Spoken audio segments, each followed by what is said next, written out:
Hello, നമ്മുടെ വീഡിയോയിലേക്ക് എല്ലാവർക്കും സ്വാഗതം. അപ്പോൾ നേരൊക്കെ നന്നായിട്ട് വെളുത്തിട്ടുണ്ട് കേട്ടോ. അപ്പോൾ നമ്മൾ നേരത്തെ എണീറ്റ് മക്കളെയൊക്കെ മദ്രസയിൽ വിട്ടിട്ടുണ്ടായിരുന്നു. അവരൊക്കെ മദ്രസയിൽ പോയതിന് ശേഷമാണ് നമ്മൾ ചായക്കുള്ള കടിയൊക്കെ ഉണ്ടാക്കാൻ തുടങ്ങുന്നത് കേട്ടോ.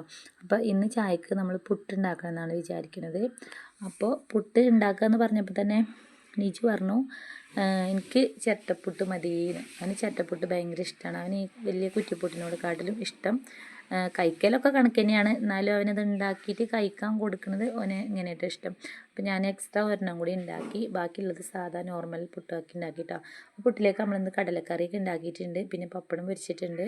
അപ്പോൾ പപ്പടം കൂട്ടിയിട്ട് കഴിക്കാനും നല്ല ടേസ്റ്റാണല്ലോ പുട്ട്. അപ്പോൾ രണ്ടും ഉണ്ടാക്കിയിട്ടുണ്ട് കേട്ടോ. മക്കൾക്ക് ഏതാ വേണ്ടതെന്ന് വെച്ചാൽ കഴിക്കാമല്ലോ വിചാരിച്ച് അങ്ങനെ ഉണ്ടാക്കിയതാണ്. ഏതായാലും നമ്മൾ രാവിലത്തെ വിശേഷങ്ങൾ ഇന്ന് ഇത്രയൊക്കെ ഉള്ളൂ കേട്ടോ. ചൂടുള്ള കട്ടനും ഒക്കെ നമ്മൾ റെഡി ആക്കിയിട്ടുണ്ട്. അപ്പോൾ മക്കൾ മദ്രസ ഇട്ട് വന്നിട്ടില്ല. അപ്പോൾ എനിക്ക് രണ്ടെണ്ണം എടുത്ത് കഴിക്കട്ടെ, അവർ വരുന്നത് വരെ വിശന്നിരിക്കാനൊന്നും പറ്റില്ല. അപ്പോൾ ഞാൻ അങ്ങനെ രണ്ടെണ്ണം എടുത്തിട്ട് കഴിക്കാൻ തുടങ്ങുകയാണ്. അപ്പോൾ കടലക്കറി കൂട്ടിയിട്ടും അതുപോലെ പപ്പടം കൂട്ടിയിട്ടും ഒക്കെ ഞാൻ കഴിച്ച് നോക്കിയിട്ടോ. രണ്ടും നല്ല അടിപൊളിയായിരുന്നു. ഇതുപോലെ പപ്പടം കൂട്ടി പുട്ട് കഴിക്കുന്ന ആൾക്കാർ ഒന്ന് കമൻറ്റ് ചെയ്യണം കേട്ടോ.